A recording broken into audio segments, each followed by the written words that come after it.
Hi everyone, welcome back to another episode of Rapid Subconscious Reprogramming. Today we're going to talk about want to change. You need to do this first. So thank you very much if you're watching. If you're watching live, hashtag live. If you're watching replay, hashtag replay. Would love to know if you're there, if you're watching, supporting. That would be amazing, guys. So let me just change the cameras. Here we go. So why do I want to talk about this topic? And I've talked about this many times, is because we need to train the mind to be able to start making changes. And it just doesn't mean I want to change this and I go to just change it, because I imagine that a lot of people out there are struggling to change different aspects of their life. It could be traits in them, like maybe they want to stop smoking, they want to stop consuming so much sugar, they want to stop drinking alcohol, they want to reduce stress, they want to reduce anxiety, depression, whatever it is that you're looking to change in your life. If you don't do this first, I'm going to talk in a second, it's going to make it nearly impossible to change. So if you're struggling with any aspect of your life, as I mentioned, any of those things or any others, please type a yes in the chat. If there is something in your life that you would like to change, type a yes in the chat, first thing that I'm asking for, okay? The next thing, hey Chris, how are you? Want to be successful? There you go. Yes, there you go.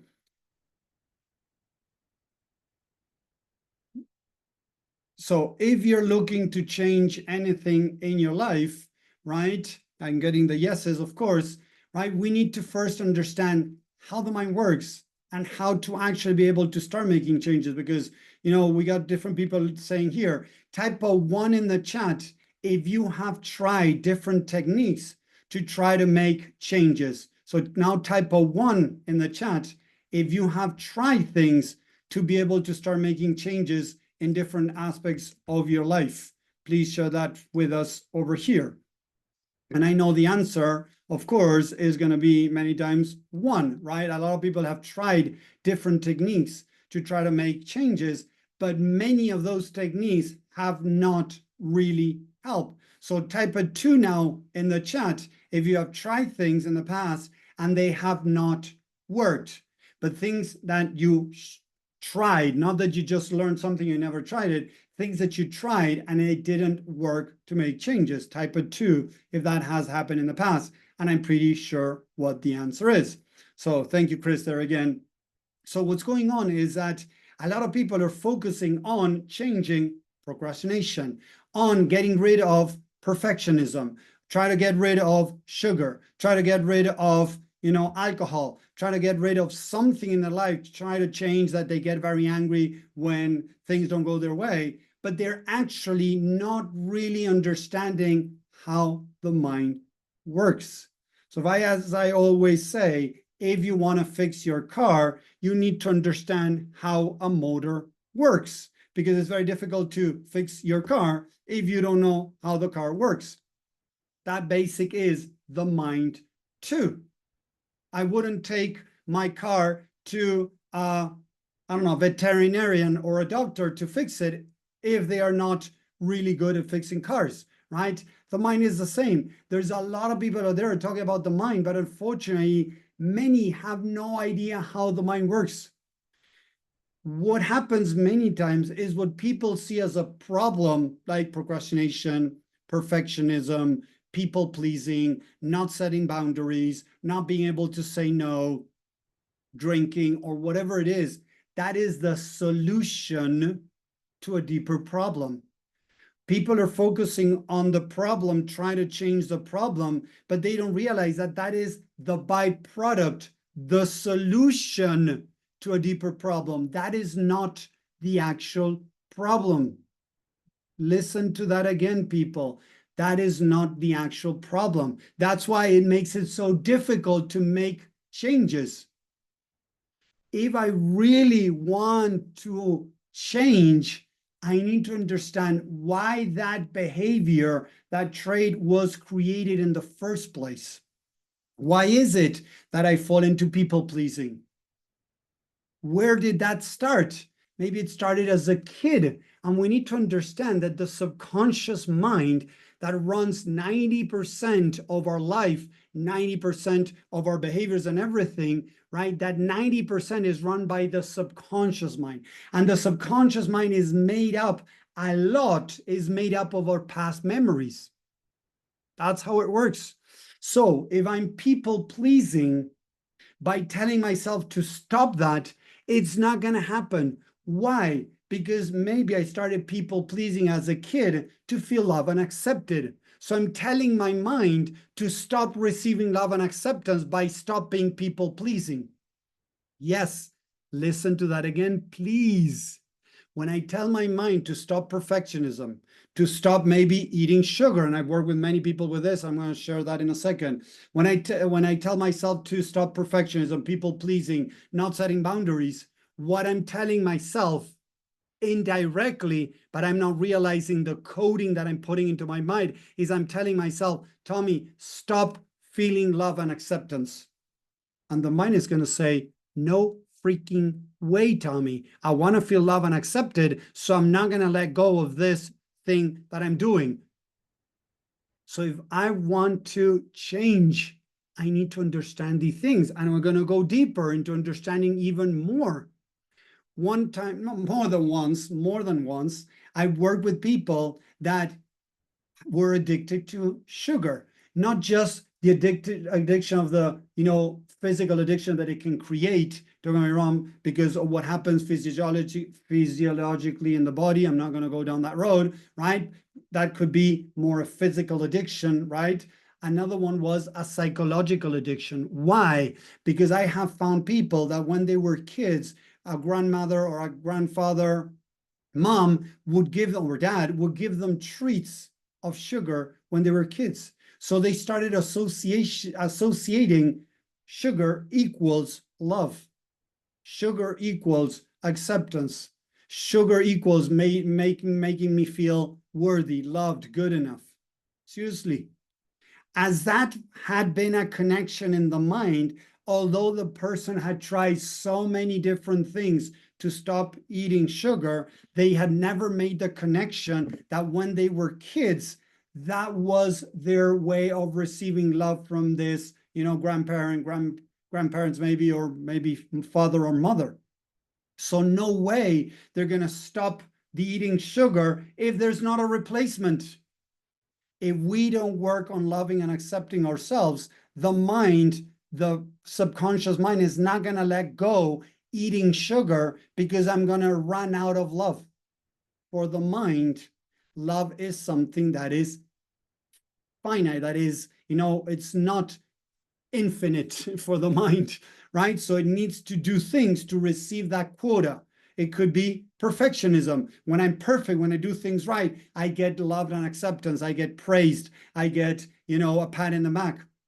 When I don't set boundaries, people give me attention. People want to be around me. When I please people, people want to be around me. When, I eat sugar, I feel love and acceptance. So if I don't go into the subconscious mind to understand what are the connections that I have made around different things, as I mentioned, alcohol, sugar, drugs of any kind, sex, porn, whatever it is, the association I have made in my mind, it's going to make it very difficult to change.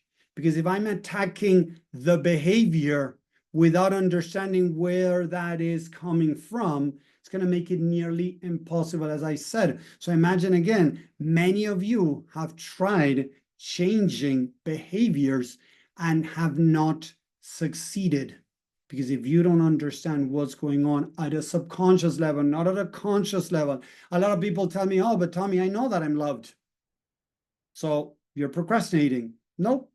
If you're procrastinating, there's parts of you don't feel loved. If you are falling into perfectionism, there's part of you that don't feel loved. If you're falling into people pleasing, there's part of you that don't feel loved. If you're using sugar, maybe not all cases, it could be because you're not feeling loved and acceptance. It could be to numb the pain or to feel that connection with some other people. Once I was working with a guy that he fell into alcoholism because mom and dad were also in, drinking, they had drinking problems. So there was an association as a kid, and listen to this, that if he drank alcohol, he might be accepted by mom and dad. So he was trying very hard to be able to break that addiction, but he was not being able to. Why? Because first of all, he didn't feel love and acceptance. And second of all, because he wanted to, although mom and dad were not around, he was still trying subconsciously this trait, this behavior that he had created many years ago to feel love and acceptance, drink, to try to be part of the, community in a way, like with mom and dad, of the tribe with mom and dad. So if we want to change any behavior, we need to start diving into the subconscious mind. We need to go from the behavior into the emotions. How do I feel when I go drink, when I go eat sugar, when I procrastinate, when I fall into perfection, when I don't set boundaries, when I fall into people pleasing? How am I feeling before doing that action, or before not doing, like procrastination, right? How am I feeling? I need to do taxes, I need to do this, and I'm not doing it. How am I feeling? Lots of people have many problems connecting with their emotions, because normally those are negative emotions. What are causing those behaviors are negative emotions. And according to this new age that we're living in, that we need to deny the negatives, so many gurus out there are teaching that we need to deny our negatives. We have a big problem, people. We need to listen to the negatives. We need to embrace them. We need to learn from them. There's so much wisdom behind the negatives that we need to deal with. So how do I feel? Why do I feel these different emotions? Explore, open your mind, open your heart to exploring, no judgment. As much as you can, try not to judge. Love and accept. Why do I feel this? And how does this make me feel about myself? Try to find the mental construct that is behind that. Start exploring what could have happened in childhood. It's like having a puzzle that is, of course, not put together. Imagine that you just grab a box of a puzzle and you threw all the pieces on the table, but you don't have a cover to see what is a puzzle about, and you start trying to put the pieces together. That's the work that I do with the people that I work with. I help them put those pieces together to understand why they're doing what they're doing, to then be able to start making changes. But if you keep focusing on making changes of behavior without really understanding, it's going to make it nearly impossible to change. So if you want to change any aspect of your life, first you need to understand. Chris was saying, I want to have success in my life. So the idea is to be able to see what attachments do you have with success and what attachments do you have with failure. It could be, and I work with people that, I was working with a guy some time ago that his dad had screwed up the family. He was a successful guy economically, financially, right? And he had screwed the family with money. So he didn't want to be like dad. So he didn't want to be successful. He didn't know that, people. He was trying to convince himself that he deserved to have money, deserved to have a successful business, to have a successful life. But deep down, he didn't want to, because he had made a mental picture that dad was successful, and that represented really bad traits for his dad. So he didn't want to be like his dad. So he self-sabotaged, he procrastinated because he didn't want to be like his dad. I have worked with other people that felt that they were failures.